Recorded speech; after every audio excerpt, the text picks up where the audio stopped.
to help those fleeing war in Europe, and it will come as a relief to many people who've been calling for action if the government is prepared to do more. But I have to say to her, why is there so much confusion about this? The Russian invasion began 5 days ago. Other countries responded with clear sanctuary arrangements immediately. Troops have been gathering since mid-January, and British intelligence has been warning of an invasion for weeks. We've had a weekend of complete confusion. We still don't know what the arrangements are.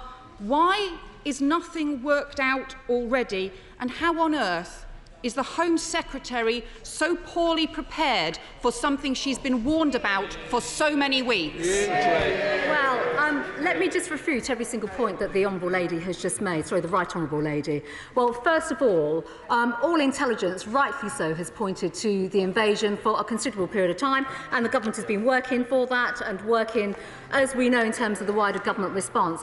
If I can finish and even start to respond and answer some of these questions, I think all members of the House will benefit from paying attention and listening.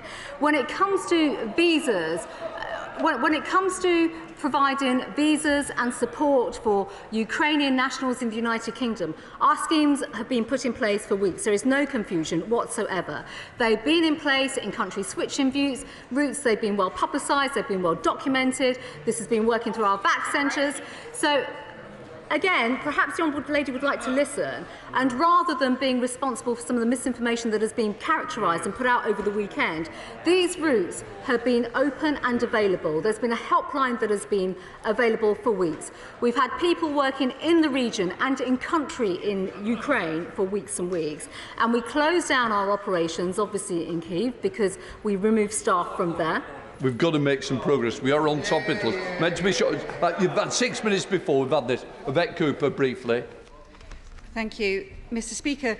But the Home Secretary said that the routes have been in place, but she's been trying to get people to use existing visas that don't work in a time of crisis. That's why her immigration minister was suggesting people come and pick fruit at a time when many people want to stay close to the Ukraine. But we know there are some who are family members, extended family members, people who have connections here in the UK who have wanted to come and join family or friends here and still will not know what the situation is as a result of her words today. So let me ask her something very specific.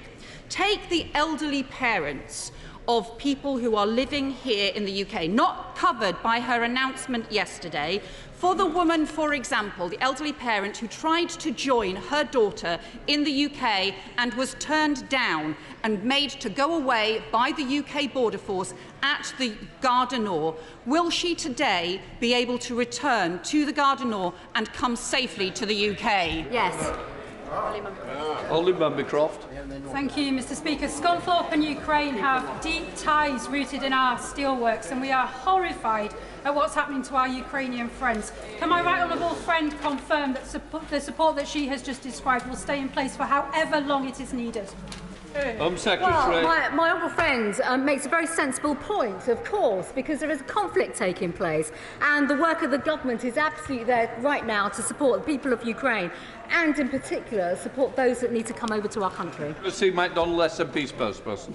Mr. Speaker, not for the first time this weekend, I do have to say I'm struggling to understand what the Home Office is announcing and why it's announcing whatever it is. Can I, for example, ask, what about my constituent who is fleeing Ukraine? Is he able to be accompanied by his mother-in-law, sister-in-law and niece, for example? Again, why not do the simple thing, the just thing, and lift visa restrictions altogether? Mr. Speaker, I'm going to refer the honourable gentleman to the comments that I've made already.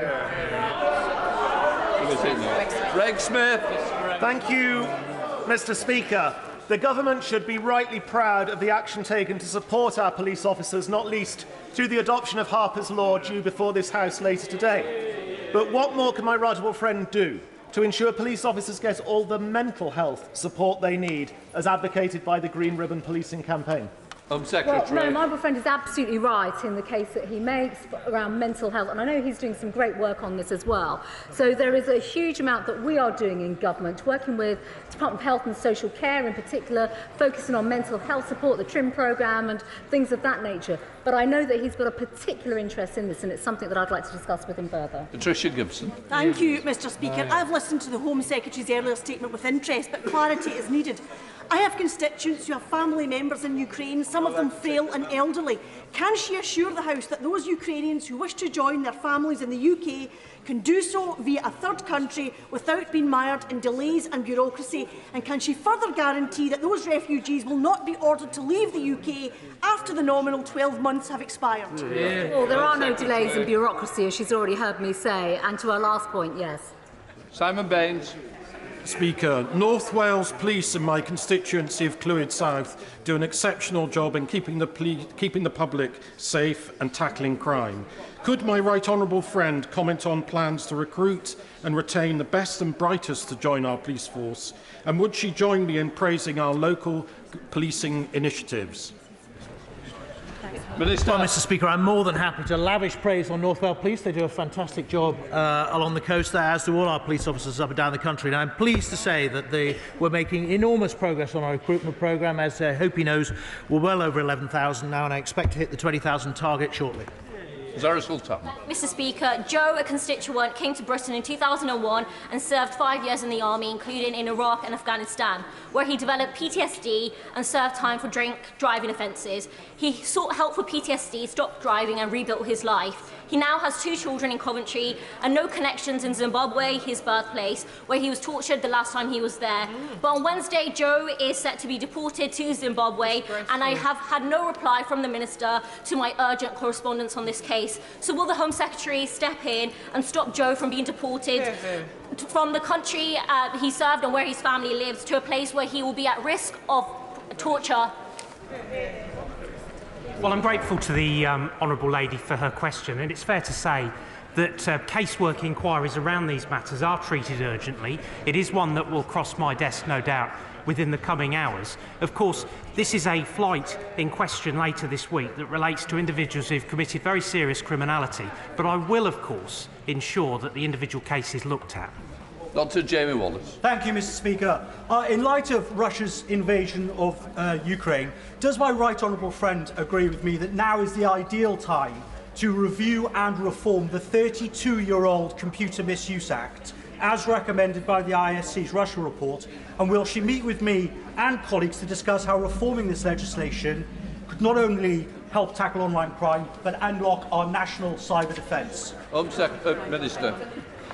Thank you very much, Mr Speaker, and he's absolutely right about the importance of the review of the Computer Misuse Act. Of course, my right honourable friend launched that review last year. There have been a number of very good and important suggestions come forward, which we're currently reviewing. Meanwhile, of course, we continue always to update our approach, including to the National Cyber Security Centre and, more immediately, to the Online Safety Bill. Chair of the Select Committee, Dame Diana Jones. Mr Speaker, in the evidence that the Home Secretary gave to the Home Affairs Select Committee on the 2nd of February, she said that a major obstacle for accepting more people under Operation Warm Welcome for Afghans fleeing the Taliban was the lack of suitable accommodation because of Home Office contracts.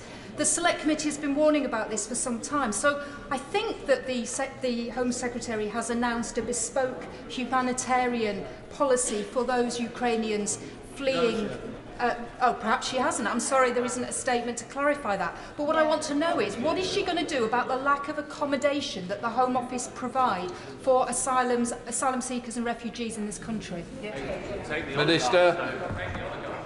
Well, thank you, Mr Speaker. Certainly we are concerned about the lack of suitable accommodation across the United Kingdom in terms of dispersal areas. Of course, that's why we're very keen to sign up new areas to become dispersal areas. I'm pushing my own council, and as I've already referred to in this session, there's 31 out of 32 areas in Scotland that could soon do with signing up as well.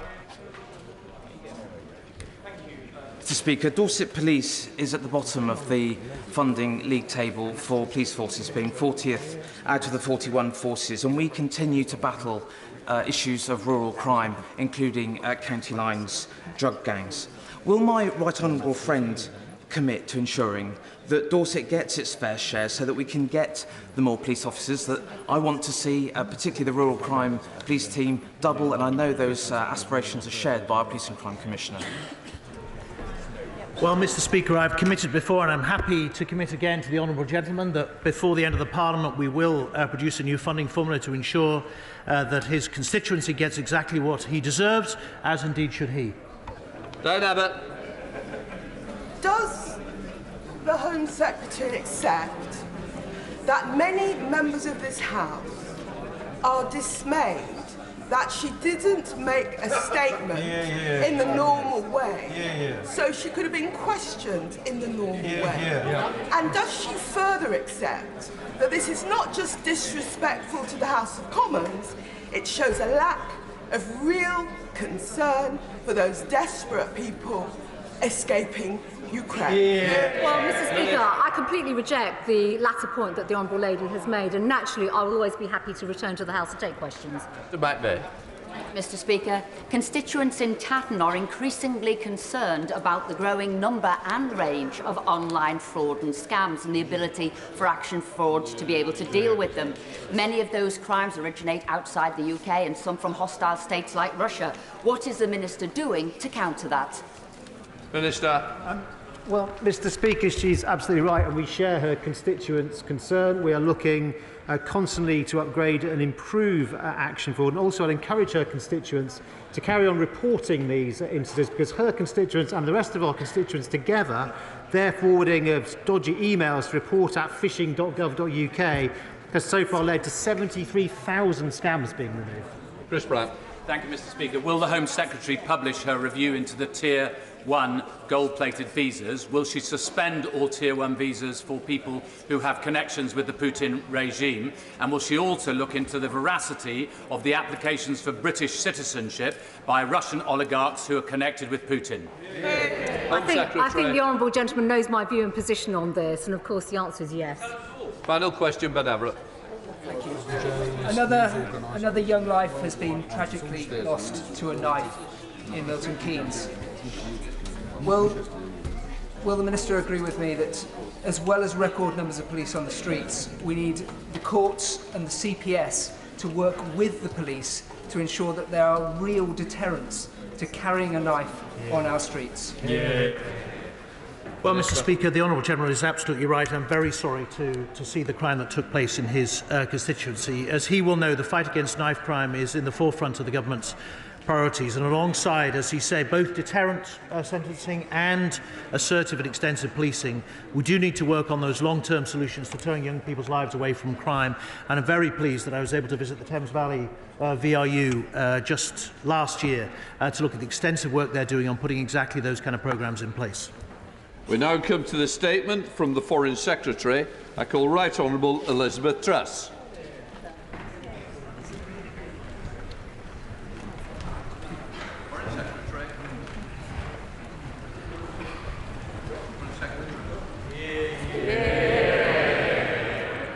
With permission, Mr. Speaker, I want to update the House on our support for Ukraine in the face of Putin's premeditated, pre-planned and barbaric invasion.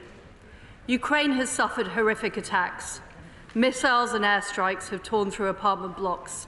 Tanks have rolled into once peaceful cities. Innocent people, including children, have lost their lives. The situation is fluid, but as of today, Putin has not taken any major cities.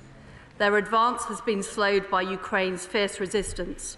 Putin's invasion is not proceeding to plan. He expected to take cities quickly.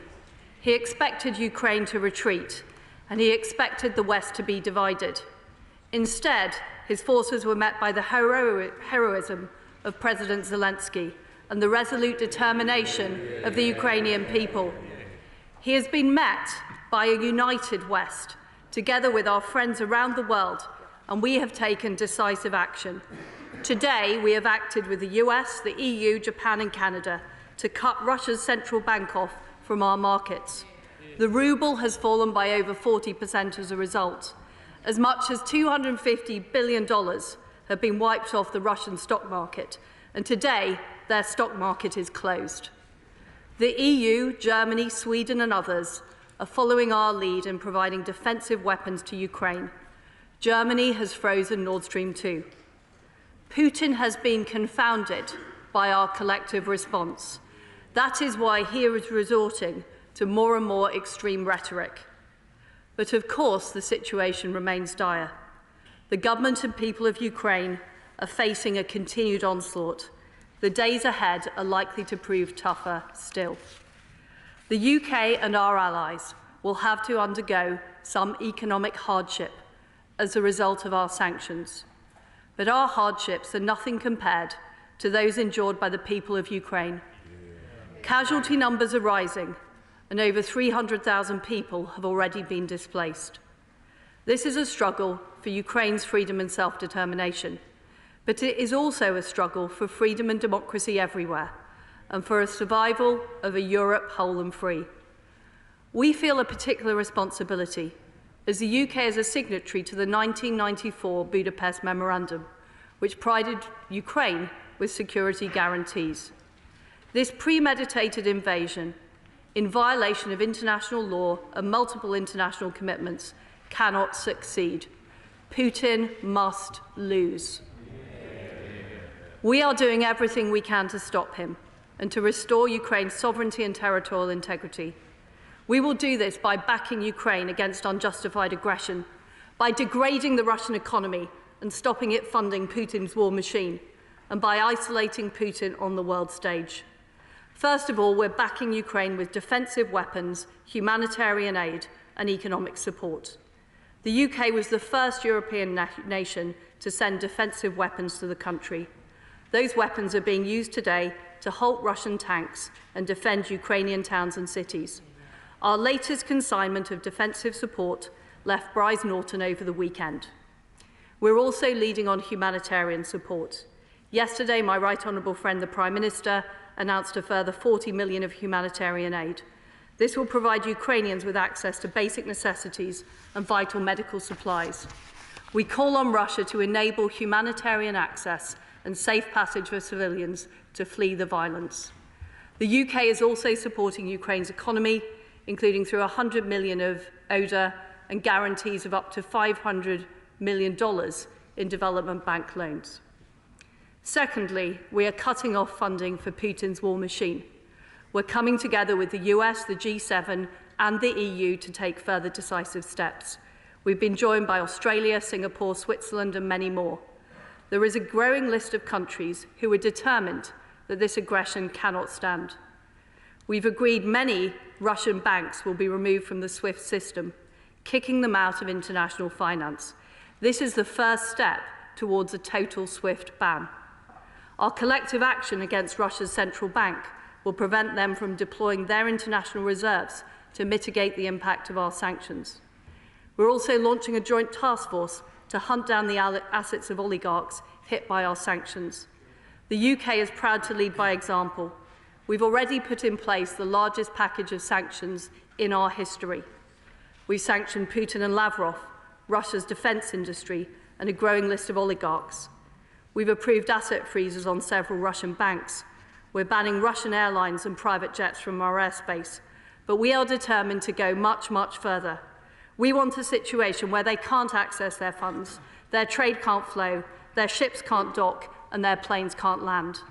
Today, I can inform the House I will be laying 2 new pieces of sanctions legislation. The first introduces a set of new powers against Russia's financial sector. It includes powers to prevent Russian banks from clearing payments in sterling. With over 50% of Russian trade denominated in dollars or sterling, our coordinated action with the United States will damage Russia's ability to trade with the world. And as soon as this legislation comes into force, we will apply it to Sberbank, Russia's largest bank. I will also be imposing a full asset freeze on 3 further banks, VEB, Russia's National Development Bank, Sovcombank, the 3rd largest privately owned financial institution in Russia, and Ozkriter, one of Russia's largest commercial banks. We will bring in a full asset freeze on all Russian banks in days, looking to coordinate with our allies. This same legislation will prevent the Russian state from raising debt here, and it will isolate all Russian companies, that's over 3 million businesses, from accessing UK capital markets. Global giants like Gazprom will no longer be able to issue debt or equity in London. The second piece of legislation will ban exports to Russia across a range of critical sectors. This includes high-end technological equipment such as microelectronics, marine and navigation equipment. This will blunt Russia's military-industrial capabilities and act as a drag on Russia's economy for years to come. I appreciate the consequences of this step for British people and British businesses operating in Russia, and the Department of International Trade and the Treasury will offer advice and guidance to affected UK businesses. My consular staff will continue to support British nationals in Russia, as well as those in Ukraine. And we will keep ratcheting up our response. More legislation will follow in coming weeks in sanctioning Russian-occupied territories in the Donbass, extending more sanctions to Belarus, and limiting Russian deposits in UK banks. We will continue working through our hit list of oligarchs, focusing on their houses, their yachts, and every aspect of their lives. In addition, we will be introducing the Economic Crime Bill tomorrow. My right honourable friend, the Business Secretary, will be setting out more in the next statement in the House. This is all about flushing out the oligarchs' dirty money from the United Kingdom. And we will continue to work with our G7 allies to cut off the Russian economy and cut the free world's dependence on Russian gas, depriving Putin of his key source of revenue. Finally, we're leading the diplomatic effort to ensure there is a chorus of condemnation against President Putin. In the OSCE, a key part of the European security architecture, 45 countries condemn Russia by name. At the UN Security Council on Friday, over 80 UN members voted for or co-sponsored a resolution condemning Russia's aggression. Russia stood alone in opposing it. Putin is isolated. No one is willing to back his war of choice. In recent days, I've spoken to my counterparts in more than 20 countries around the world. Yesterday, I met G7 foreign ministers, where we were joined by Ukraine's brave foreign minister, my friend Dmytro Kuleba. Everyone is clear Putin must lose, and we will carry on increasing the pressure until he does. We have all seen Ukraine's determination to fight. Putin's war could end up lasting for months and years. So I say to our Ukrainian friends, we are with you. In Britain and around the world, we're prepared to suffer economic sacrifices to support you. However long it takes, we will not rest until Ukraine's sovereignty is restored. I commend this statement to the House. We now come to the Shadow Foreign Secretary, David Lammy. Well, Mr. Speaker, I thank the Secretary of State for advance sight of her statement and for the continued briefing that she continues to give me on Privy Council terms. We have all been inspired by the gallant and tenacious actions of Ukrainians in defence of their country.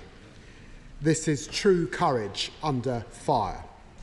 President Zelensky has epitomised the bravery, the dignity and resolve of a nation fighting back, fighting for values that we all share, for democracy, for freedom and for the rule of law.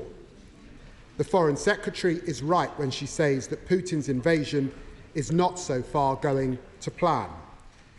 But will she agree with me that we must not let our focus slip for even a second? We will continue to stand united with our allies and partners, supporting Ukraine and opposing this outrageous campaign of aggression. Mr. Speaker, this morning I had the honour of meeting with Ukraine's ambassador with the Shadow Defence Secretary. He thanked all sides of this House for the united opposition that we have shown to Vladimir Putin's illegal war and the support we continue to show for Ukrainian sovereignty. Putin is not only facing a united West, he is facing a truly united kingdom. Together, we have enacted sanctions that are having a strong effect. The ruble has crashed by over 40%. The main borrowing rate is up 20%, and inflation is reportedly hitting around 65% per year. Oligarchs are being frozen out of their bank accounts, and the Central Bank of Russia is being blocked from part of the 640 billion war chest that it holds in foreign reserves. Labour's priority is to cut off Putin's rogue state from our economic system and to undermine his campaign of aggression in Ukraine. Mr. Speaker, we recognise that on the 24th of February, the European security order changed. Our continent faces a transformed strategic context. Our world is at the start of a new era. I pay tribute to the political courage shown by all of our partners, particularly our allies in Germany, who have recognised that by taking the difficult and brave decisions to provide Ukraine with lethal weapons for its fight and to commit to the significant increases in defence spending that this new reality demands. Yesterday, President Putin raised the alert level of Russian nuclear forces. Mr. Speaker, as the 5 nuclear weapons states, including Russia, reaffirmed in January, a nuclear war cannot be won and must never be fought. Can I ask for her assessment of this decision, given the understandable concern it will have caused amongst the public? Turning to sanctions, we welcome the further steps the government has announced today. The progress made by the UK, the EU and the US on cutting off Russian banks from SWIFT is something Labour has called for some time. The moves to finally clamp down on dirty money, so long demanded by Labour and colleagues across the House, are long overdue.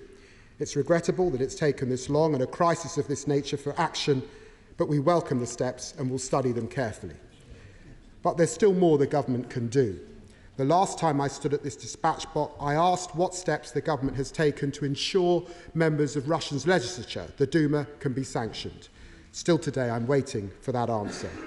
Similarly, while I welcome the Foreign Secretary's action against Russia's financial sector, the government should go further to ensure sanctions can be placed against Russia's extractive industries, energy industries and technological industries. And we believe that we must ensure that the insurance industry cannot underwrite and de-risk Putin's war.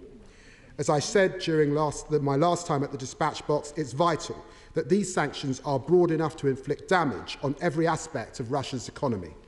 We welcome the moves that the government have taken to ensure Russia is cut out of the SWIFT banking system, but can the Foreign Secretary explain the dialogue that she's had with our allies about cutting the country out of the Visa MasterCard system too?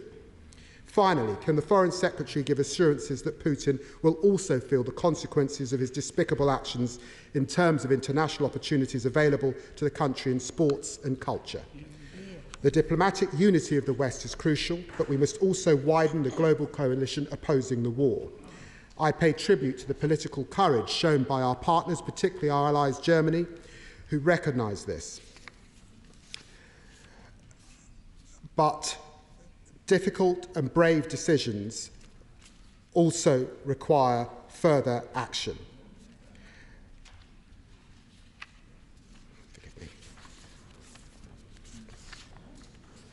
Some countries like Kenya have spoken out with clarity and elegance about Putin's imperialism, but others have stayed silent. Some are even allies of the UK and fellow democracies.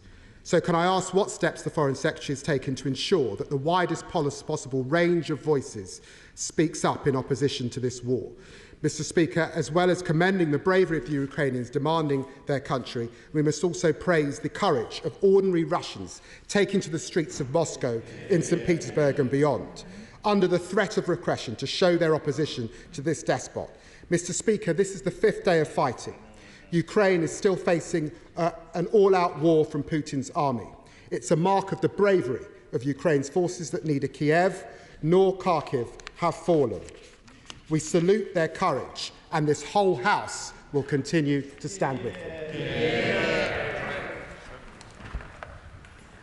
Well, I thank the honourable gentleman for his statement of unity, and a strong message is going out to Putin and around the world, that the United Kingdom is united in our support for Ukraine. And we can see that from the demonstrations. We can see that by the public concern and interest in this appalling act of aggression and invasion that has taken place.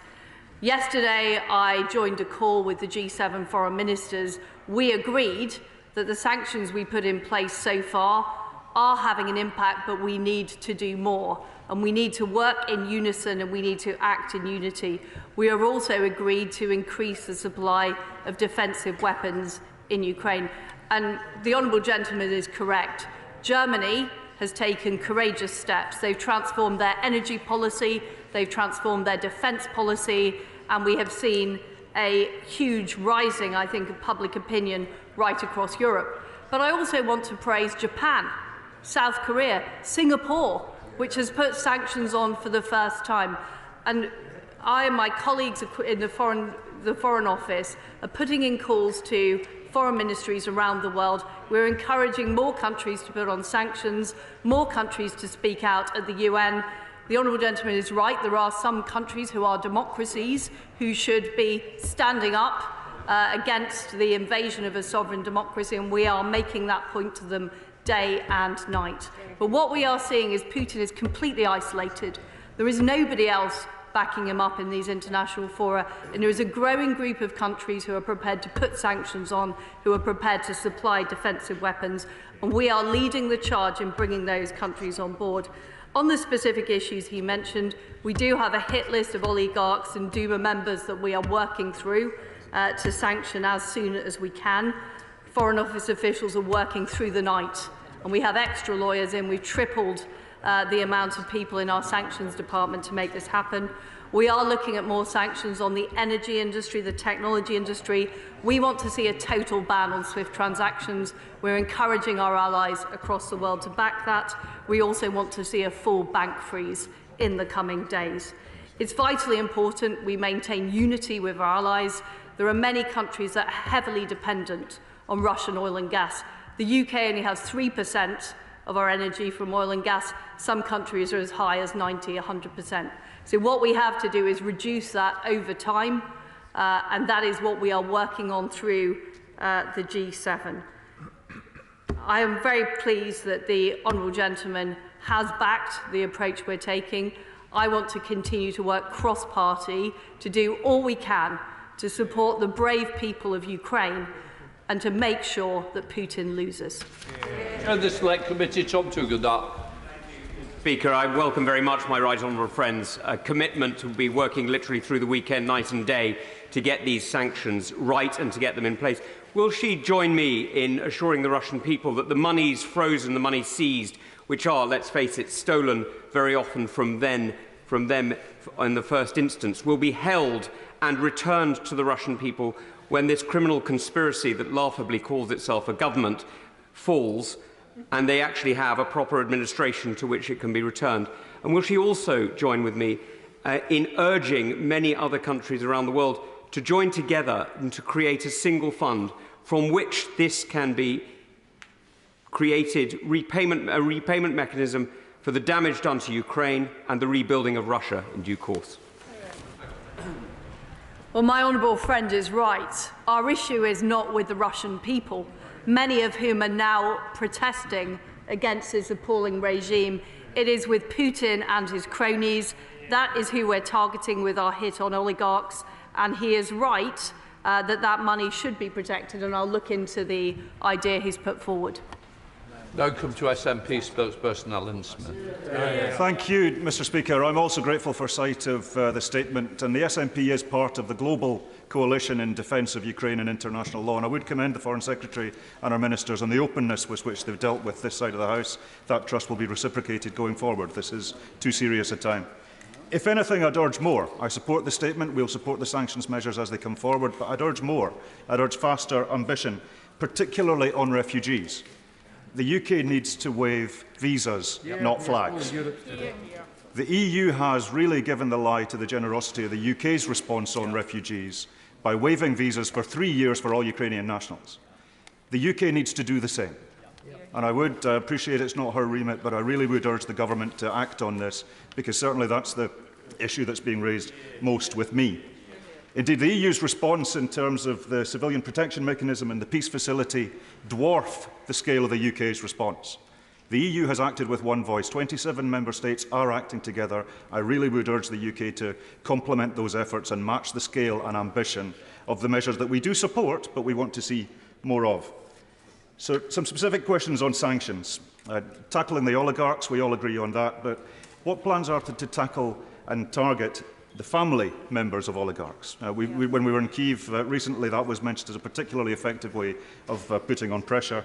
I also note that there will be an advice facility for UK businesses impacted by the sanctions. Is there any consideration being given to financial aid for UK businesses hit by these sanctions? Because that seems a morally correct thing to do. And the Foreign Secretary will also be aware that there's reports of a Russian tanker heading for Orkney to pick up oil. Will the measures, the legal powers to impound these vessels, be in place in time for us to do so? Thank you.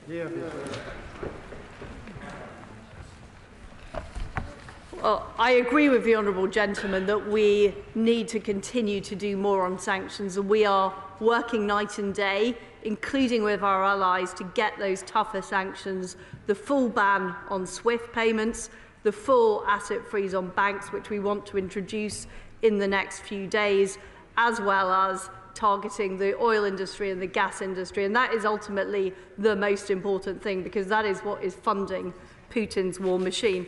On the subject of humanitarian route, my honourable friend, the Home Secretary, has just talked about this in Home Office questions. We're creating a new Ukrainian humanitarian route to enable families of British nationals to come into the United Kingdom.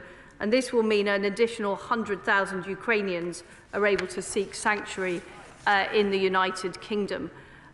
On the subject of supporting businesses, the Department of International Trade, through the Export Support Service, will be helping businesses, and my colleague, the International Trade Secretary, will be laying out more details in due course. Flake Drummond. The latest announcement that Switzerland and Japan and other democracies are joining to impose sanctions. What more can we do, though, to convince other democracies who have not condemned this atrocity and or implemented sanctions to do the same? Well, my honourable friend is right, and there is nobody in the world lining up with Vladimir Putin and his unprovoked invasion of Ukraine. But we need more democracies, we need more sovereign nations standing up, because we cannot have a world where might is right and international law can just be rode roughshod over. We at the Foreign Office and ministers across government are making these points to our counterparts around the world, but this is where I think parliamentarians can help. Many people in this House have good contacts with overseas governments, encouraging those governments to stand up, to put sanctions in place. I had a call this morning with some foreign ministers who've never put sanctions in place before but are now considering it. So there are many more who are on the verge of imposing sanctions, and I strongly encourage members across the House to get on the phone to those ministers, to those governments, because this has created global outrage, and we need to see that reflected in complete degradation of the Russian economy. I'm looking to run this for about an hour. 12 each of the short questions and speedy answers would help all of us. Dame Margaret Hodge. Thank you very much, Mr. Speaker. I thank the Foreign Secretary for the progress that she's making. I would just ask two questions. It is still unclear to me, and I think to most members of the public, as to whether or not members of the Duma can be sanctioned by this government. Could she clarify that and clear that up for us? And the second thing is, it's not just Russia, but it's jurisdictions like Kazakhstan and Azerbaijan that are also complicit and supporting Putin in his endeavours. Is she taking any action to sanction members of those jurisdictions? Well, the answer is members of the Duma can and will be sanctioned. We're working through the list of members in the same way as we're working through our hit list of oligarchs. And I will look into the issues around Kazakhstan and other nations. We're already sanctioning Belarus, and we're shortly imposing more sanctions on Belarus for their complicity in this abhorrent invasion. Thank you, Mr. Speaker. It is indeed day 5 of the fighting, but the bells of St. Michael in Kiev continue to ring as the Ukrainians thwart the progress of the Russian Red Army. So good on them. Slava Ukraini to our friends in Ukraine. But sanctions are so important, but they will not be enough. Could I urge the Foreign Secretary to see how we can widen the sanctions package internationally? Any sanctions that we impose will be mopped up by Russia's new long-term friend, China. The UN General Assembly is sitting today. Could I urge the UK to put in a resolution on sanctions, which means that China is obliged to follow them along with everybody else? These sanction package has been agreed across the G7, which represents more than 50% of the global economy. So that is a significant hit on the Russian economy, and it will help degrade the Russian economy over time. The key issue is reducing dependency on oil and gas. And my honourable friend is right that we also need to make sure that there is not simply sanctions leakage into other countries. I did speak to my Chinese counterpart. The Chinese did not vote with the Russians at the UN Security Council, and I'm making it very clear to China and other major nations of their responsibilities to protect sovereignty and self-determination of Ukraine, and we continue to put pressure on them. Madam Ram. Very much, Mr. Speaker. The Foreign Secretary may be aware that last week I named 35 Russian oligarchs that are on the Navalny list. On top of that list was Roman Abramovich, who curiously a couple of days ago decided to transfer, or say out loud, he wanted to transfer Chelsea FC into some kind of trust. Now the concern, of course, is that oligarchs are working with their lawyers and their accountants to do the same. Can she assure this House that we will not stop, we will follow the money, and no matter where their money may or may not be transferred to, we will find it and we will seize it? Yeah.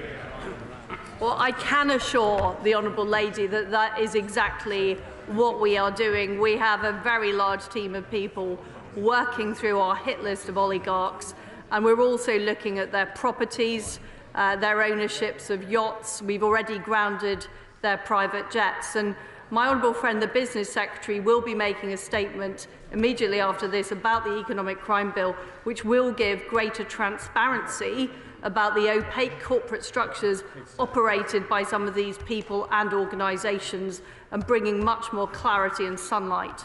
Duncan Smith.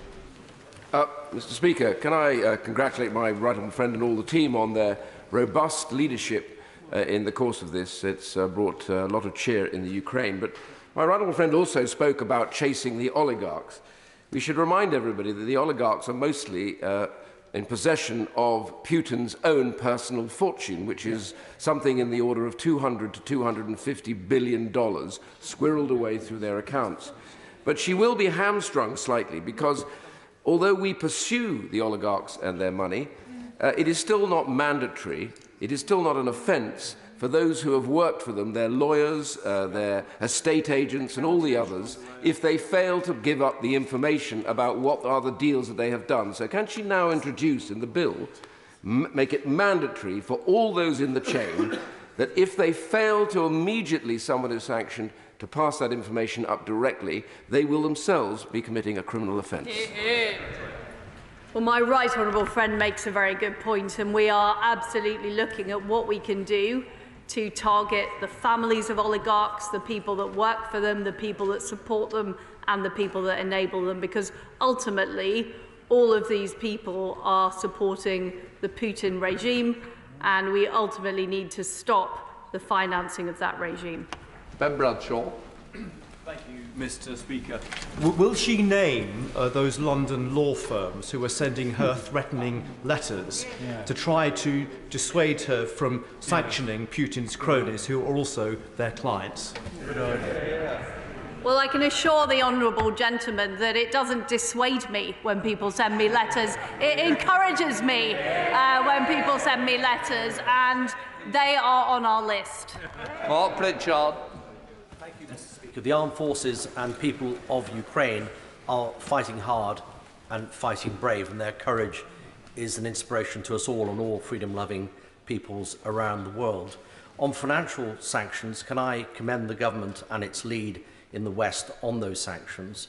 But following on from the Shadow Secretary of State's comment on Visa, MasterCard and Diners Club, which of course are American companies, she mentioned phone calls. I have been on the phone this weekend to the US Congress, as she might expect.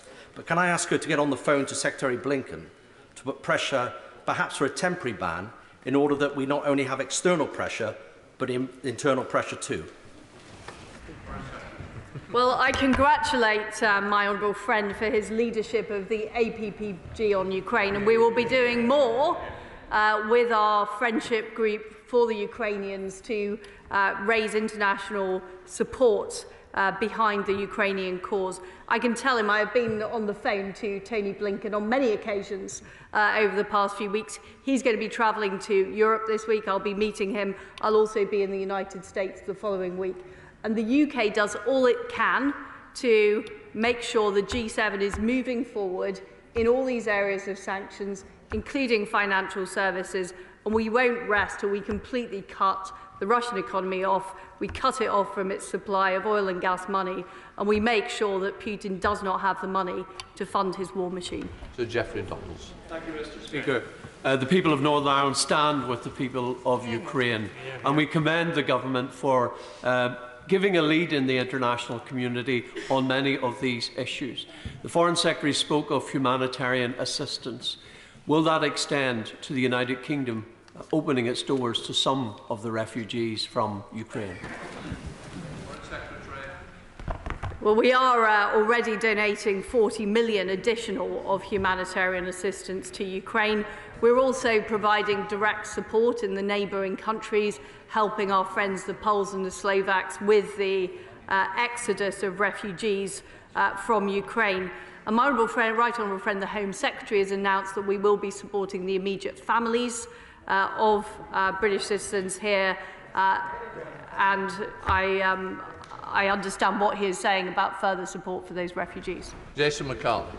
Thank you, Mr. Speaker. I spent yesterday afternoon with dozens of Huddersfield and Colne Valley's Ukrainian community with other political figures from the area. They really did welcome what we're doing on sanctions. They welcomed our humanitarian aid and our military support. But one of the many questions they're asking is obviously about visas. Can the Foreign Secretary please just reiterate the announcement that was made in the last hour about what it means for getting their family and loved ones back to the UK safely?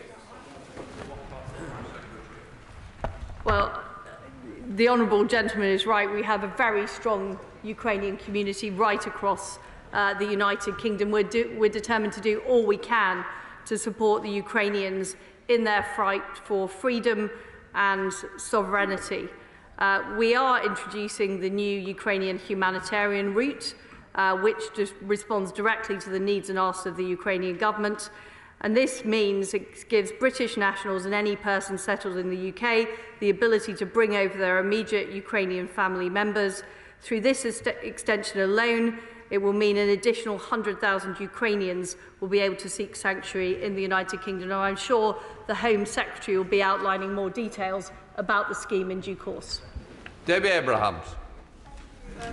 Mr. Speaker, I also want to say that I stand with Ukraine and support the Foreign Secretary in the measures that she's announced this afternoon, and to congratulate her on the unified way that she's doing that. But would you agree with me that the language we use is incredibly important in these very, very delicate times? And also, could you say anything about the Commonwealth and their involvement? Well, the Honourable Lady is right. The language is very important. This war is not on behalf of the Russian people. This war has been instigated by President Putin, and I think it's very important that we focus on the personal agency he has had in mounting this unprovoked attack on Ukraine. I do understand there's a huge strength of feeling across the United Kingdom, and we are reflecting that in everything we do. Mitchell.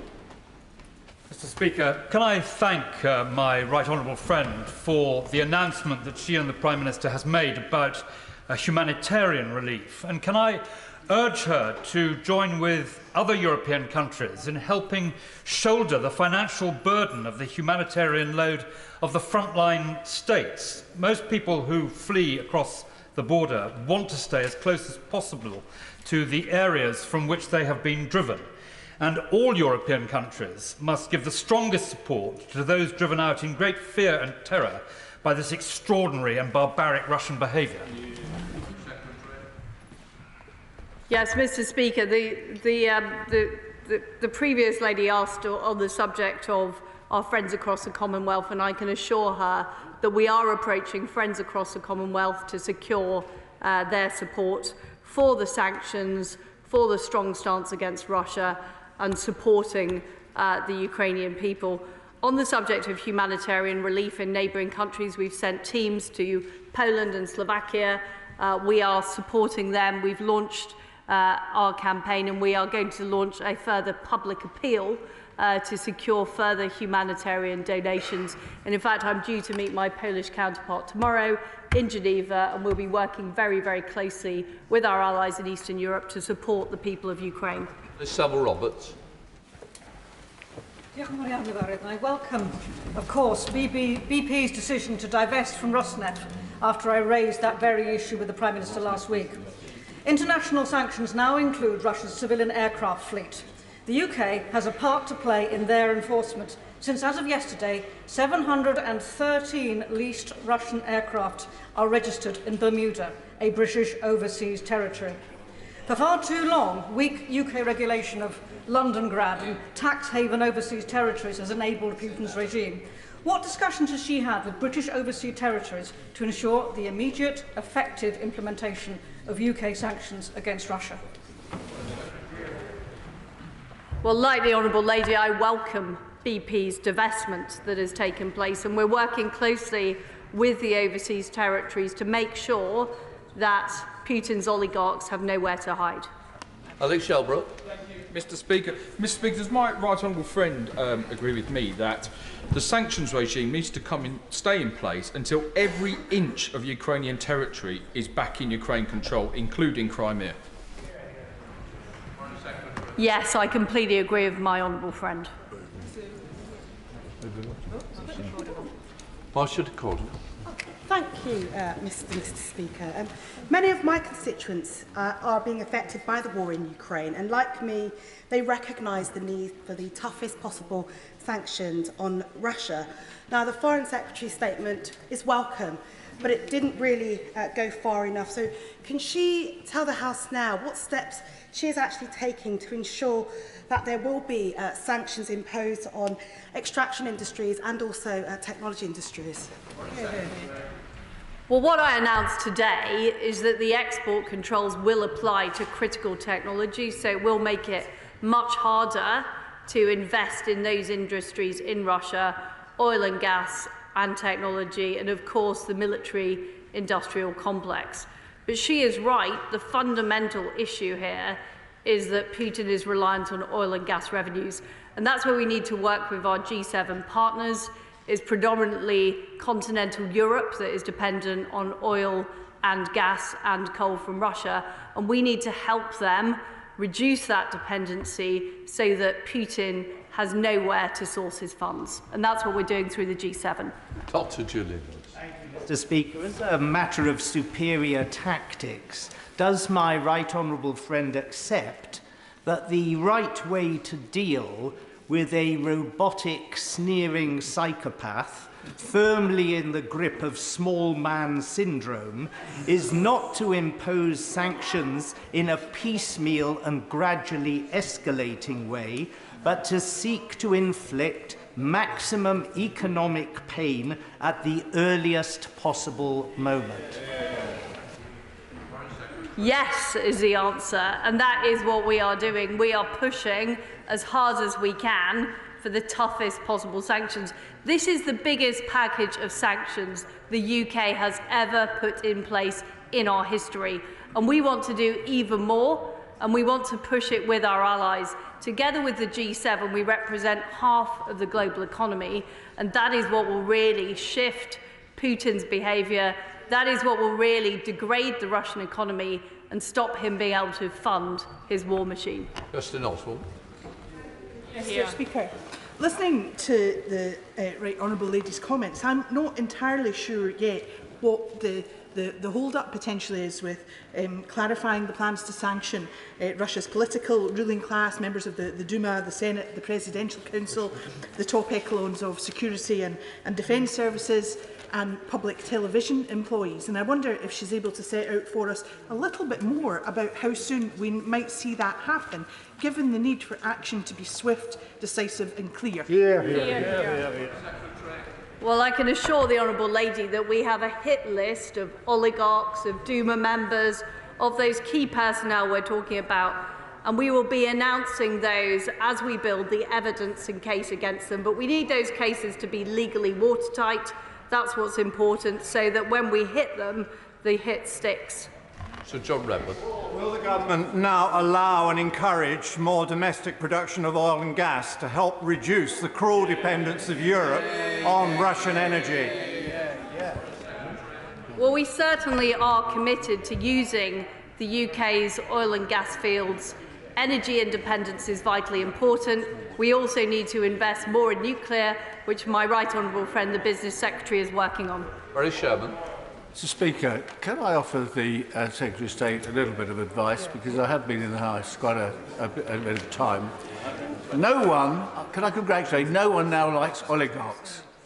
But can I suggest that there's some very important, very substantial figures that we call oligarchs in London, in this country, and they actually are very intelligent and influential people on Putin.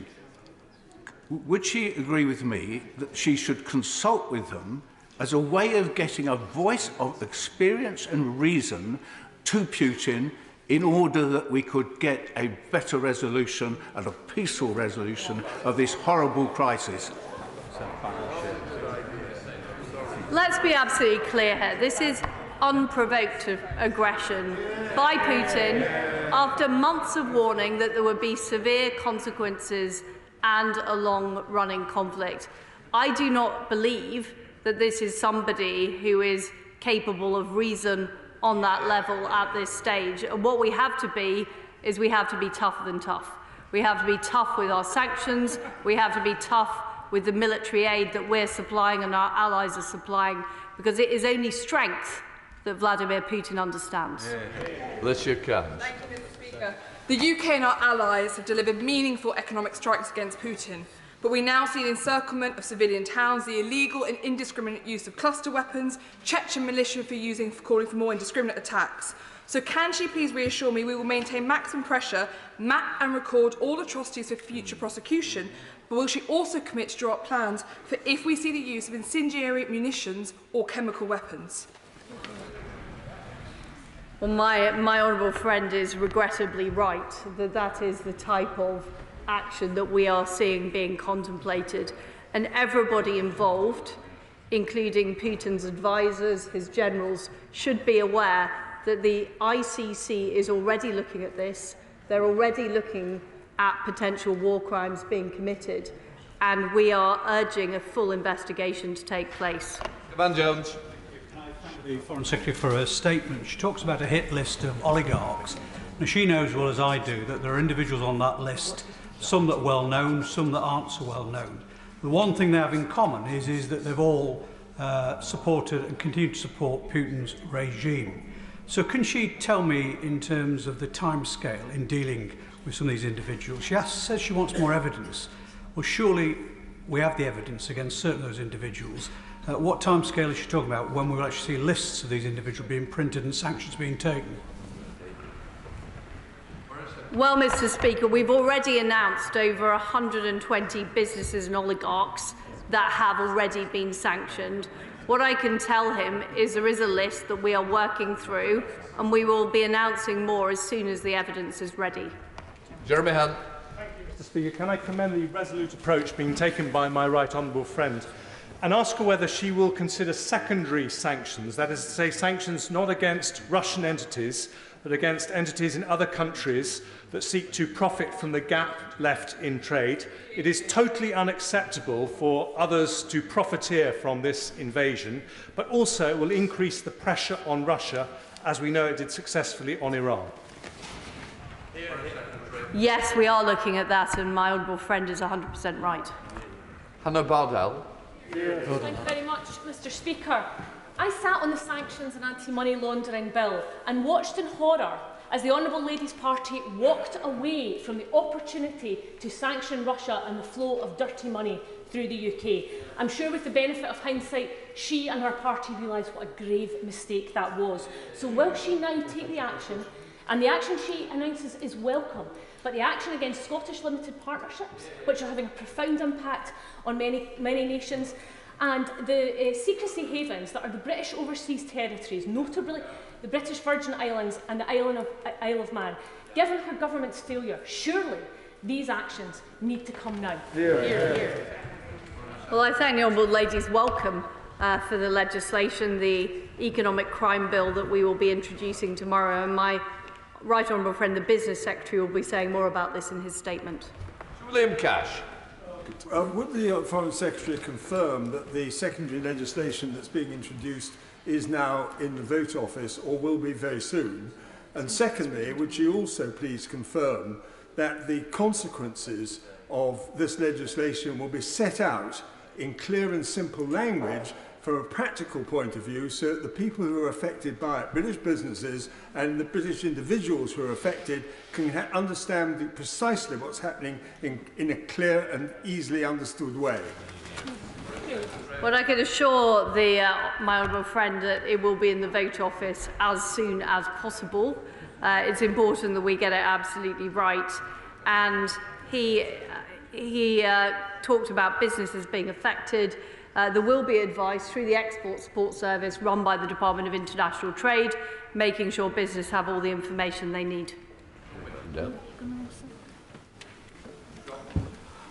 my right honourable friend confirm that the Russian people are being consistently lied to by Russian state media, both in terms of the scale of Russia's military action and the loss of life that is taking place as a result? Does she agree that that makes the role of the BBC World Service and other trusted media all the more important? And will she bear that in mind when considering any calls for taking action against Russian state media in this country? Well, you know, my right honourable friend is entirely right. There is simply a pack of lies produced on Russian state media. And he's also right about the vital importance of the BBC World Service and other services that the Russian people can hear a more balanced version and truthful version of events from. And he's right about the consequences and the unintended consequences of preventing channels from operating in the UK, as there could be reciprocation, which would then make it harder for the Russian people to hear the truth. Thank you, Mr. Speaker. I've been overwhelmed with messages from constituents horrified about Russia's action in Ukraine. And this morning I visited Lewisham Polish Centre, who are doing brilliant work coordinating the local relief effort for those fleeing the country. But what everyone I've heard from has asked for is assurances that we're putting forward the strongest possible package of sanctions, providing humanitarian relief for refugees fleeing to neighbouring countries and offering comprehensive safe sanctuary routes to the UK. Can I press the Foreign Secretary to give us those reassurances today? I can reassure the Honourable Lady that we are doing all of those things. The sanctions that we currently have in place on Russia are the toughest sanctions the UK has put on any country or as a size of package in our entire history. But we are doing more. The important point is that we are working with our allies to do more every day. Brendan O'Hara. Thank you, Mr. Speaker. My Argyll constituents can't understand why we still allow Russian state-owned oil tankers to use UK ports. The Russian state-owned oil tanker NS Century is currently at the Finnart oil terminal in Loch Long, a port adjacent to Coolport, which is a home to the UK's nuclear arsenal. Why, when we're imposing such harsh economic sanctions on the Kremlin, are we continuing to allow Russian state-owned oil tankers to go freely about their business, particularly so close to this most sensitive military installation?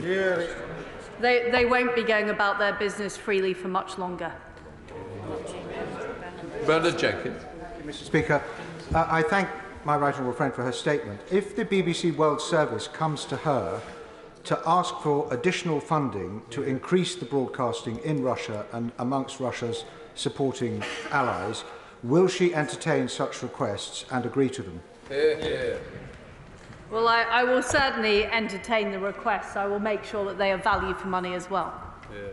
Chris Brown.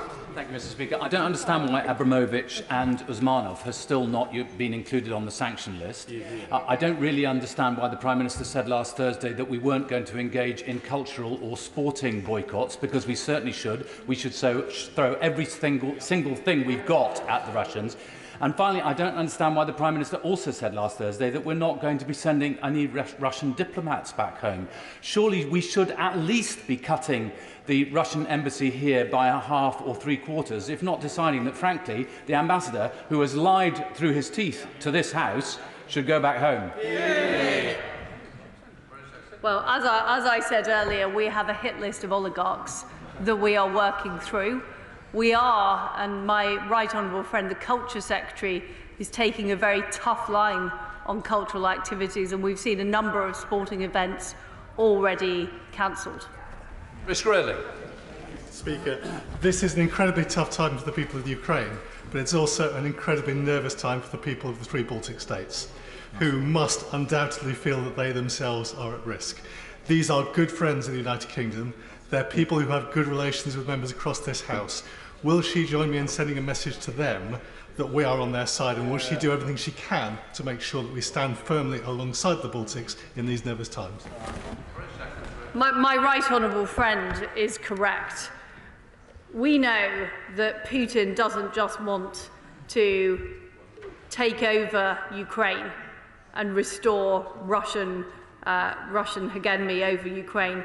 We know that he wants to turn the clock back to the mid-1990s, where vast swathes of Eastern Europe were under Russian control. This is one of the many reasons why it's so important that his ambitions stop in Ukraine. This is why we're supporting the Ukrainians. It's also why we are increasing our strength on the Eastern flank. We've doubled the amount of troops into Estonia. Our allies are also stepping up to support the Baltic states, who are vital allies of the United Kingdom. Cat Smith.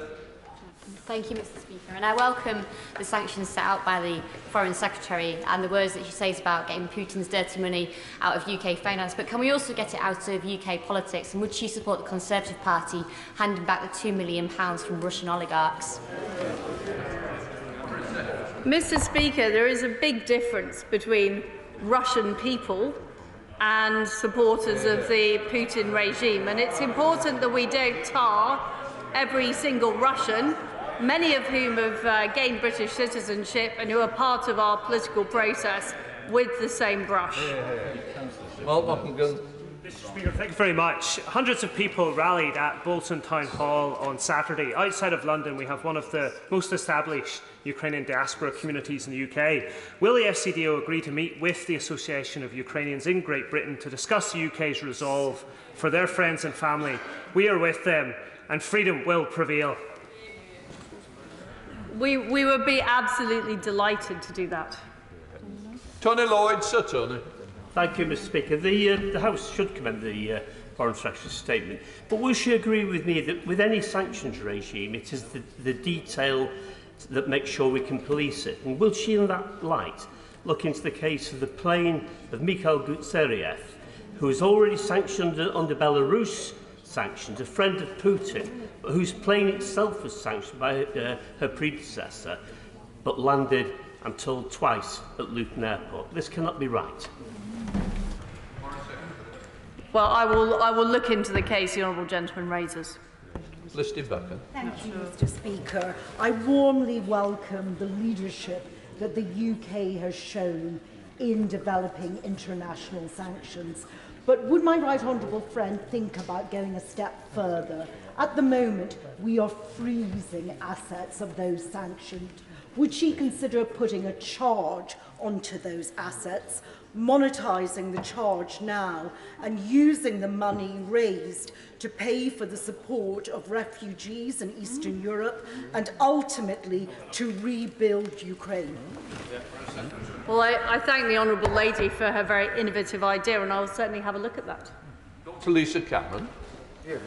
Many thanks, Mr. Speaker. Will government be looking at addressing crypto assets, cryptocurrency, which may be utilised to try to mitigate the impact of some of the sanctions imposed?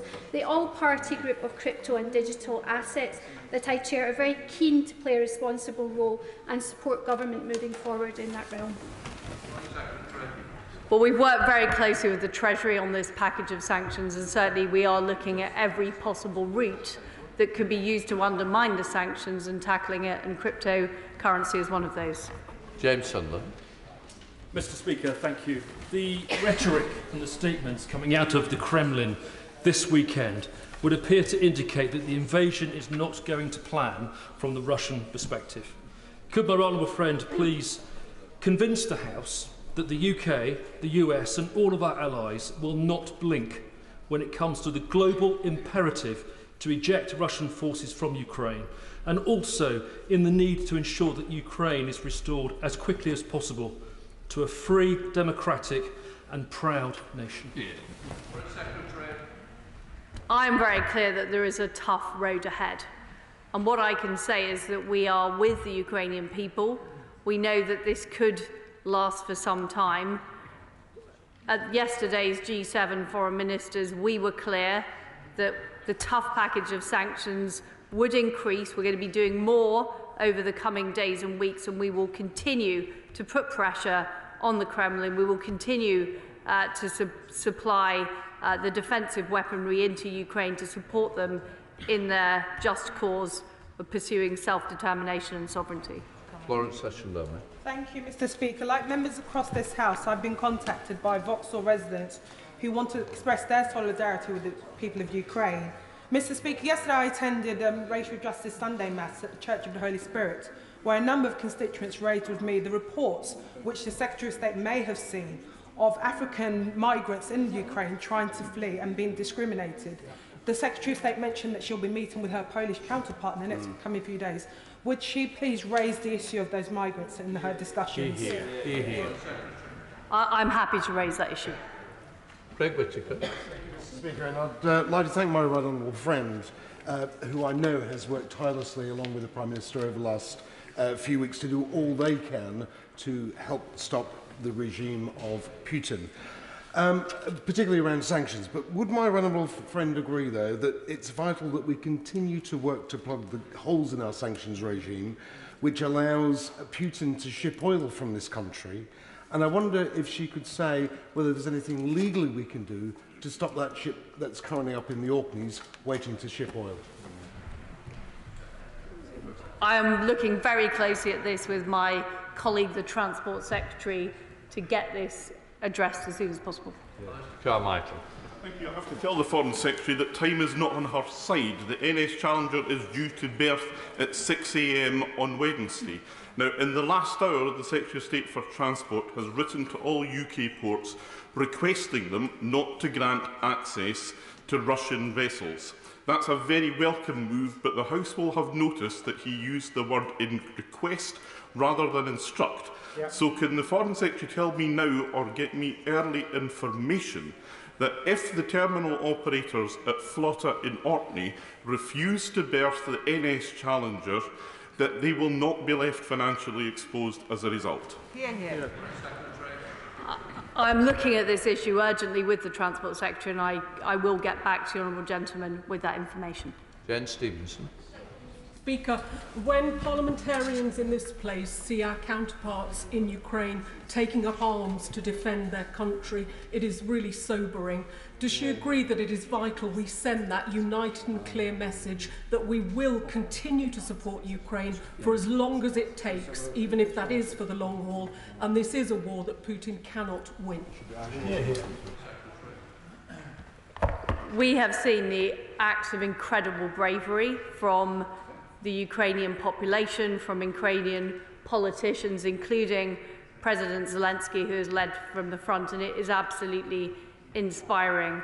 And our message across the House today should be that however long it takes, however difficult it is, whatever the difficulties we have economically, they cannot compare to the sheer hell the people of Ukraine are going through. And we will be with them through thick and thin until Putin loses and until the sovereignty and territorial integrity of Ukraine is restored. Liam Bell. Thank you, Mr. Speaker. The whole House will have welcomed the Foreign Secretary's ambition this afternoon, but can we speed up the process of hitting the people on the hit list?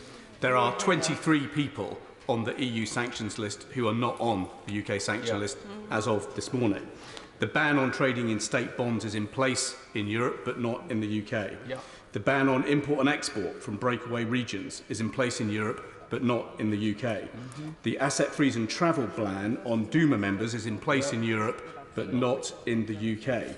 The asset freeze and travel bans in place in Europe, number 22, and just 8 in the UK, announced in the last few days. What further power and resources does the Foreign Secretary need in order for us to catch up with our American and European allies? Well, we are leading from the front. There are many. So, for example, we are banning clearing from Sberbank, which the EU aren't doing at the moment. We are freezing more bank assets. We have advocated the SWIFT ban, and we want to get all of our allies to agree to a SWIFT ban. But this is not a competition between us and our allies. This is a concerted endeavour where all of us are doing all we can, as quickly as can, to show unity and deliver a massive hit to the Russian economy. And you've seen the drop in the ruble today, Mr. Speaker. You've seen the impact this unity is having. And I strongly encourage colleagues across the House to support our package, which is unprecedented in United Kingdom history, to, of course, put pressure on more countries to join us. But there are areas where we are going a lot further than our allies. There are some areas where they have gone further than us. But what we need to do is continue to make progress together. That is what sends a strong message to Putin. I'd like to pay tribute to the bravery of the Ukrainian people. But change often begins at home. And in this particular case, Alexei Navalny is currently incarcerated, the leader of the opposition, in prison in Russia. Would the Foreign Secretary agree with me that there should be stronger calls for him to be released so that democracy can truly flourish in Russia once again? Well, my honourable friend is correct about Navalny, and he ought to be released. And we've seen a terrible suppression of democracy. We've also seen a terrible suppression of information in Russia. But despite that, we're seeing people in Russia come out on the streets. We're seeing public figures speak out against the regime, and that takes incredible bravery. And I congratulate and am humbled by the people in Russia who are prepared to risk their lives to stand up for freedom. Kerry McCarthy. Mr. Speaker, following on from that, we know how ruthless Putin can be when it comes to internal opposition. Yesterday was the 7th anniversary of the murder of Boris Nemtsov. Navalny's in prison. I myself went out for the trial of Pussy Riot some years ago. What are we doing to offer support to people that will come under increased repression in Russia? We may not be able to directly support them, but what are we doing to try to bolster their courage and make sure that they keep up the opposition to Putin? Well, we have always worked to support those who speak out in favour of free speech, free media and democracy in Russia, and we continue to do that. And we congratulate those who are prepared to go out and protest against this regime's appalling actions. And our concerns are not with the Russian people. Our concerns are with Vladimir Putin and his regime. Richard Graham. Mr. Speaker, I warmly welcome the leadership shown and the progress made by the Foreign Secretary and the government with partners on intensifying economic sanctions. The announcements from Switzerland and Singapore were particularly important. What more does my right honourable friend think that we can do to persuade the countries of the United Arab Emirates to stand up more strongly for the principles of sovereignty and territorial integrity against unwarranted aggression? Well, I've had a phone call with my UAE counterpart making exactly those points, and every country around the world should be aware that if this is allowed to happen, if a country, because it's bigger and mightier, is allowed to invade a sovereign democracy with impunity, then this could happen anywhere. So this is about Ukraine and its sovereignty and democracy. This is about the security of Europe. But this is also about global security and global rules. And that is why every single country, including non-democracies, should care about making sure that Putin loses in Ukraine. Caroline Lucas. Thank you very much, Mr. Speaker. I'm pleased the Foreign Secretary has urged Russia to enable safe passage for civilians to flee the violence. But does she recognise that her own government has to do far more to offer sanctuary to those fleeing? Limiting it to immediate family members simply isn't good enough. The elderly grandmother of my constituent has been granted a UK visa, but has been told that she has to travel 300 miles from Kyiv to Lviv to get the visa actually stamped in her passport. Now, I raised it with the Foreign Secretary last week. She told me to contact the Home Office. I have contacted the Home Office to no avail. Since this relates to the operation of the embassy, can she help? And can she assure us that this won't be a repeat of the Afghanistan crisis, where honourable members were bounced between the Home Office and the Foreign Office with very little success? Meanwhile, our constituents suffered. Well, our ambassador, who is in Lviv, is doing a fantastic job in very difficult circumstances. And we are doing all we can to support people in Ukraine.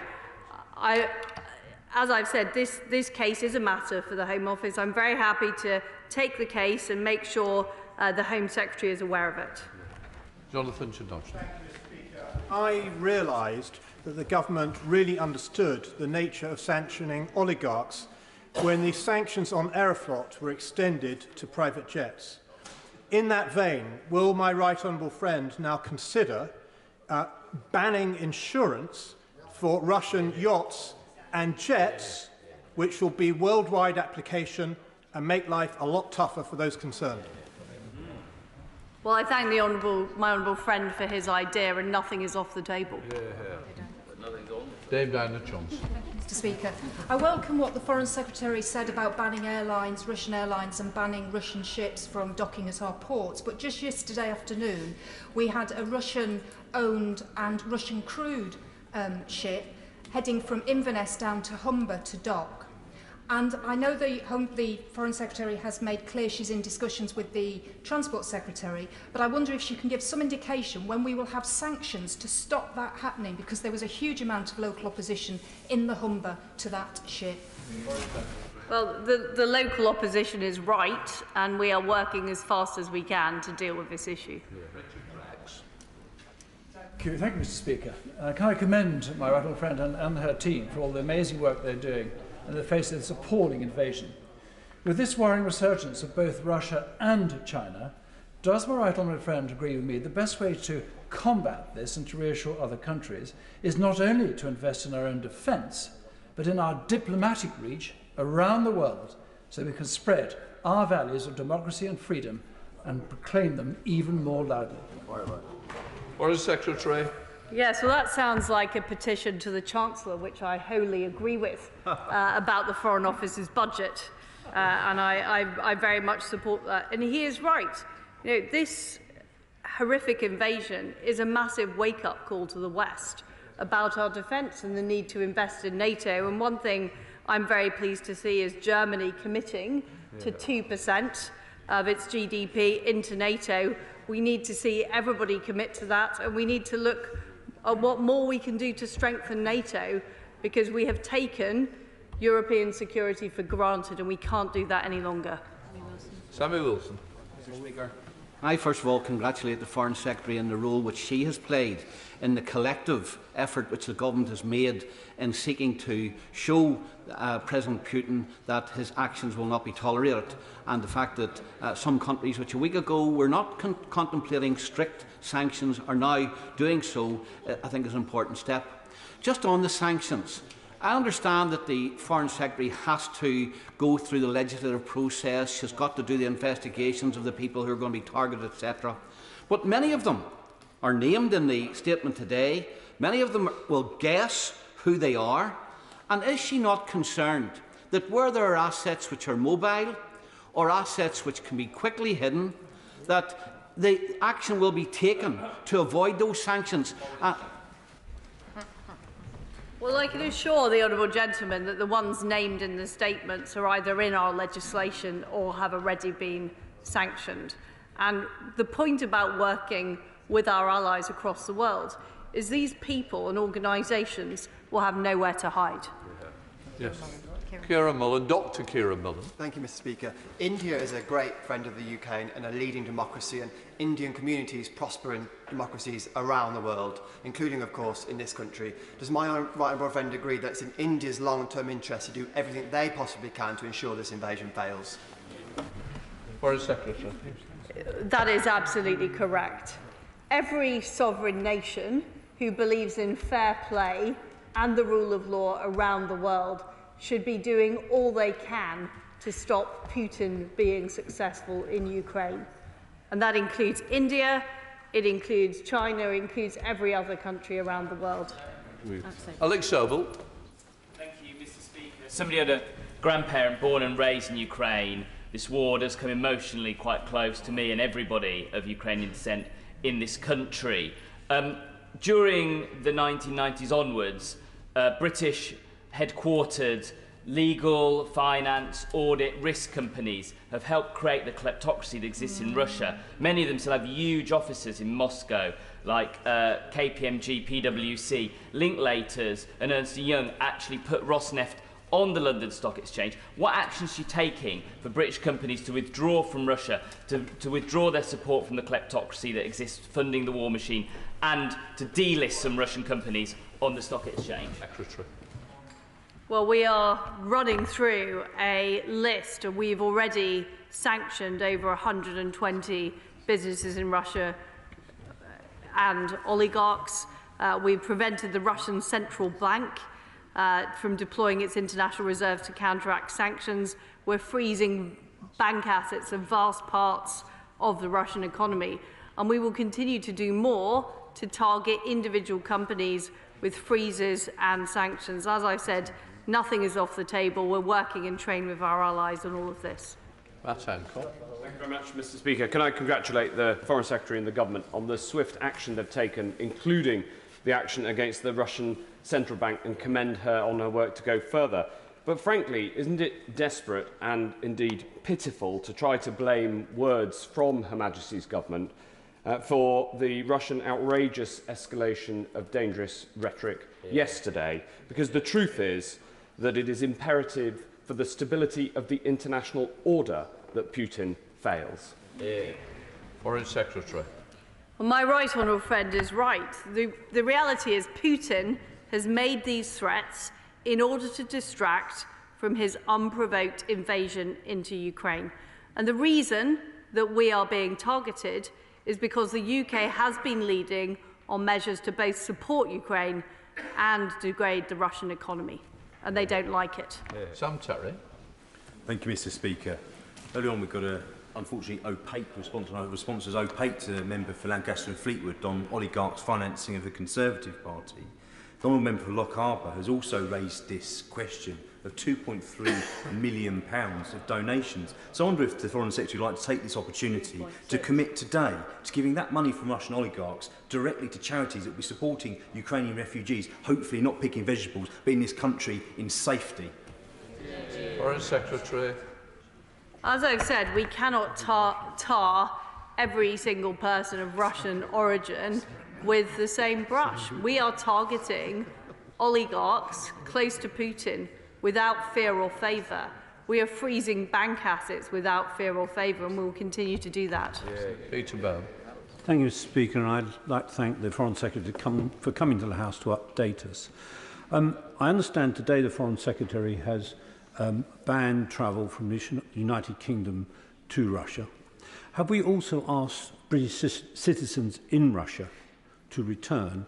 And could you absolutely confirm that there is nothing off the table economically, diplomatically or militarily? Foreign Secretary. So we have moved our travel advice on Russia to red, which means we advise against all travel. That is not the same as a ban. It is ultimately government advice, but I strongly advise people not to go to Russia. That is very clear. On the subject of the wider issue, nothing is off the table on sanctions. We're absolutely clear about that. We're pushing our G7 allies as hard as we can to get a full ban on SWIFT, to get a full ban on all bank assets, to reduce dependence on oil and gas, which is ultimately the most important economic lever over Putin.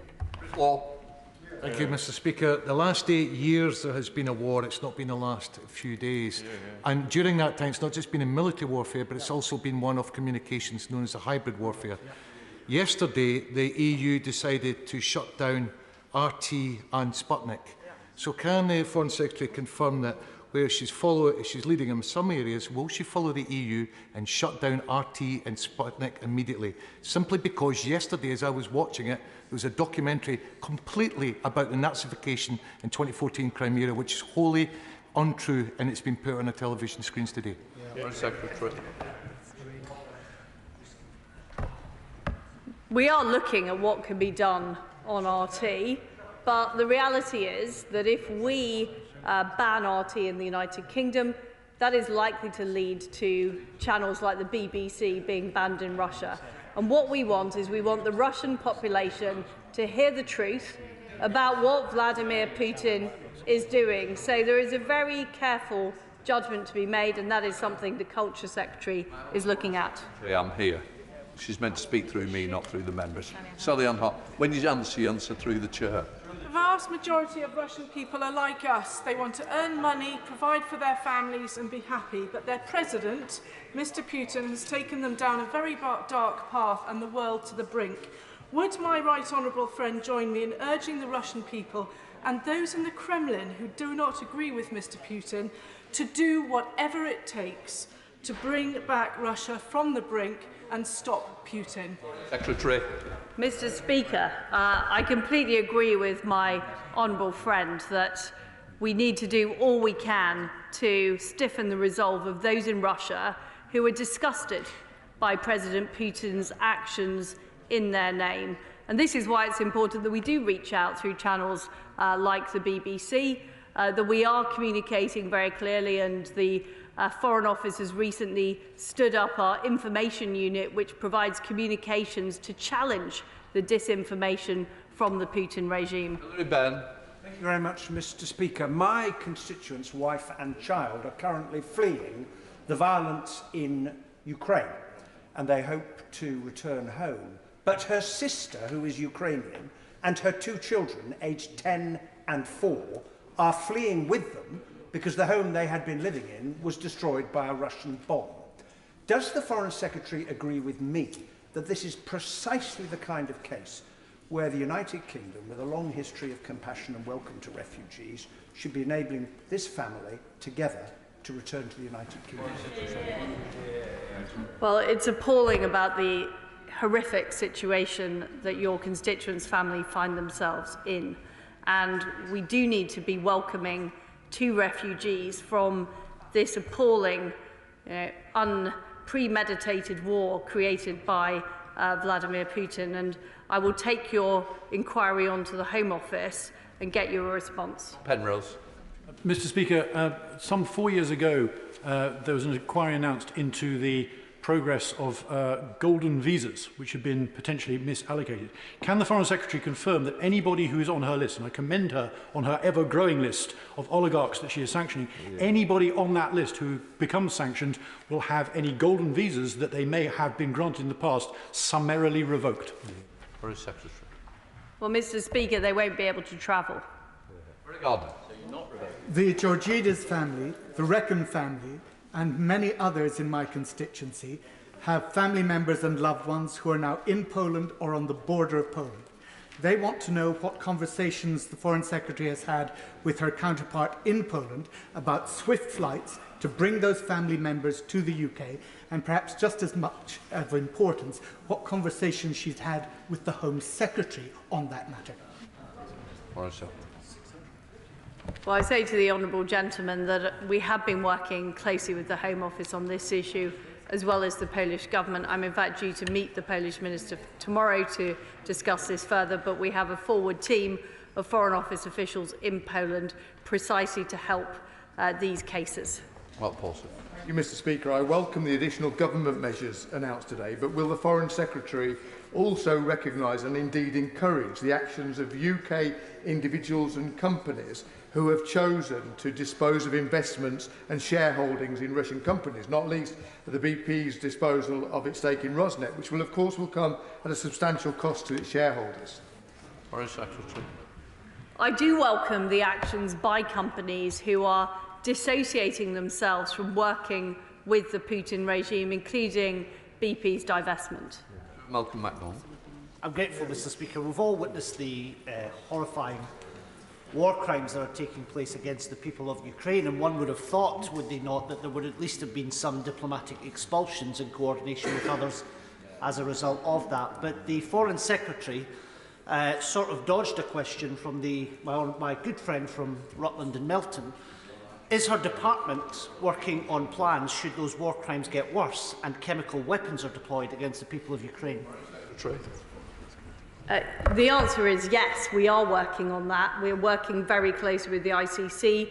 The Chief Prosecutor has already issued a statement about the situation in Ukraine, and we are determined that everybody in Russia close to Putin, who is in charge of this appalling invasion, should be aware that they could be prosecuted for war crimes for what they're doing. And of course, on diplomatic expulsions, we don't rule anything out, and we're working closely with our allies. Rob Butler. Thank you, Mr. Speaker. I very much welcome the Foreign Secretary's robust statement on further sanctions on Russia and strong support for Ukraine. Deliberate misinformation and propaganda are part of Putin's toolbox. So does she agree with me that whilst, of course, we must safeguard and respect free speech, social media companies have a responsibility to ensure they are not propagating lies and must moderate the content on their platforms extremely carefully? Foreign Secretary. The honourable gentleman, my honourable friend, is right, and the Culture Secretary is looking very closely at the activities of the social media companies. Justin Mathers. Thank you, Mr. Speaker. I'm pleased to hear the Foreign Secretary is not going to be cowed by letters from oligarchs' lawyers, and she will know that no matter how distasteful we might find it and how damaging it might be to these firms' reputations, even these oligarchs are entitled to legal representation, because that is part of what makes us a free and democratic society. But will she agree with me that the best way to deal with these issues is to ensure that the laws are watertight in the first place? So can she give us an assurance that she's getting the best and the most expert lawyers available to ensure that there are no loopholes that can be exploited? I can tell the honourable gentleman that the Foreign Office is currently full of lawyers working through precisely this point. Jack Brereton. Thank you, Mr. Speaker. I very much welcome the robust global leadership that the UK has shown against Putin's Russia. The high dependency on Russian energy in parts of Europe has been used by Putin to threaten many of those European countries. So what more can the British government be doing to help support those European countries to reduce that dependency? Foreign Secretary. I'm working very closely with my right honourable friend, the Business Secretary, on helping those countries reduce their dependence, working with the G7, so over time there is less and less oil and gas and coal imported from Russia, so there is less money to fund Putin's war machine. Drew Hendry. Mr. Speaker, the public would rightly expect the departments of the Cabinet to be working together at a time like this. The Foreign Secretary said in her statement, "We are also leading on humanitarian support." Yet, fleeing Ukrainian citizens seeking refuge in the UK are being denied entrance because of outdated and restrictive immigration rules. So will the Foreign Secretary urge her Cabinet colleagues to follow the EU nations in waiving visa requirements for Ukrainian citizens for 3 years? Foreign Secretary. Well, as I said earlier, my right honourable friend, the Home Secretary, has just announced the new Ukrainian humanitarian route, which does respond directly to these needs. Mr. Speaker, the Foreign Secretary announced the launching of a joint task force to hunt down the assets of oligarchs hit by our sanctions. Can she tell us the speed and scale of which that task force will be set up, and what conversations have been had with the insurance companies who presumably have a list of all the assets and names of the individuals? Secretary. Well, this really pertains to a number of questions that have been asked. What we are doing in building up our evidence cases about the oligarchs is sharing information with our G7 allies. So we're working together, we're getting that information quicker. That work is already underway, that task force already exists. And of course, alongside the legal services, the PR services, the accountancy services, we will be looking at the insurance services that these oligarchs rely on. So this is all about being able to do this quicker, because every single country has the same issue. The US take time to build up cases against oligarchs because generally their organisations are so complex and opaque. And the work that my right honourable friend is doing on the economic crime bill will also help making it easier for us to understand their corporate structures. Thank you, Mr. Speaker. I think all of us, particularly those of us who were members of the House in September 2001, realise that a page has been turned in world history and a new chapter has begun that will resonate not just now but for many years. And the important thing is that our shared values are the way that we respond in the months and years to come. On the specifics of her statement, she did say over 50% of Russian trade is denominated in dollars or sterling. But so that the House can understand the impact of our government's actions, how much of Russian trade is denominated in sterling? Foreign Secretary. Well, I don't have that figure on me, but I can get it to the honourable gentleman. The point I was making is the action we've taken on clearing is in conjunction with the United States. So between us, we are able to cover 50% of that trade. Tricia Gibson. Thank you, Mr. Speaker. Can the Foreign Secretary explain why the Russian ambassador to the UK has yet to be dismissed? And will she do all she can to encourage the governments of all Western democracies and the wider international community to similarly dismiss their Russian ambassadors in order to further underscore the isolation of Russia under Putin on the international stage? Foreign Secretary. It's very important in all that we do that we work with allies, and coordinated action is vital to send a message to Russia and the rest of the world. And as I've said, nothing is off the table. Dave Dugan. Thank you, Mr. Speaker. I listened to the Foreign Secretary correctly detail the importance of avoiding sanctions leakage, and she was asked twice in this statement about British overseas territories. I detected a reluctance to go into detail on that. If I was wrong, can she please correct me? And if I was right, can she explain why? Foreign Secretary. I've been very clear that we will absolutely be including overseas territories in all of these measures we're taking. Jonathan Edwards. Diolch, Mr. Speaker. The sister of my constituent, Mrs. Roach from Coman, has been travelling across Ukraine with her children for 3 days in an attempt to get to the Polish border. So based on what she said earlier, because it's not clear to me, will my constituent's sister and her children qualify as immediate family in order to get obtain access to the UK? Foreign Secretary. Well, that is a matter for the Home Office, and I'm very pleased to raise the honourable gentleman's case with the Home Secretary. Last but not least, Margaret Farrell. Thank you, Mr. Speaker. The World Health Organization have warned that oxygen supplies are running dangerously low in Ukraine and that they're working with international partners to get urgent shipments through Poland. Can the Foreign Secretary confirm what medical aid the UK government is providing to Ukraine to help them maintain essential services? Foreign Secretary. Well, I discussed this issue with my right honourable friend, the Health Secretary, this morning. We do have a shipment of medical supplies, or rather a cargo of medical supplies, and our Ministry of Defence is helping facilitate that into Ukraine. We now come to the next statement. Kwasi Kwarteng, Business Secretary. Well done, well done. Great.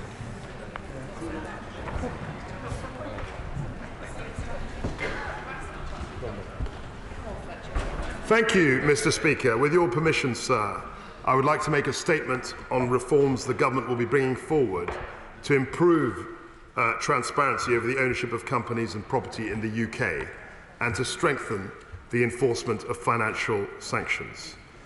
These are the key elements of our strategy to tackle dirty money from Russia and from elsewhere. Mr. Speaker, the openness of our economy to investment from all parts of the world is one of our greatest strengths. However, we are equally determined that we want to attract the right kind of investment. And as many people in this House will know, oligarchs and kleptocrats from Russia and elsewhere have used the veneer of legitimacy provided by UK-registered companies and partnerships. And they have also used high-end property to help launder proceeds of corruption. At present, Mr. Speaker, Companies House has very limited powers to prevent this abuse. In light of Russia's outrageous actions in recent days, it is necessary that we put these criminals on notice and send a clear message that the UK will not tolerate their corruption here. So to that end, I am announcing two immediate steps. Firstly, today my department is publishing a white paper on corporate transparency and register reform, and this white paper sets out a comprehensive package of reforms to Companies House. There's a white paper, just stop preempting, just be very patient. The agency will be transformed into a custodian of accurate and detailed information, ensuring that we can clamp down on those who seek to abuse UK corporate structures to launder money. Anyone setting up, running, owning or controlling a company in the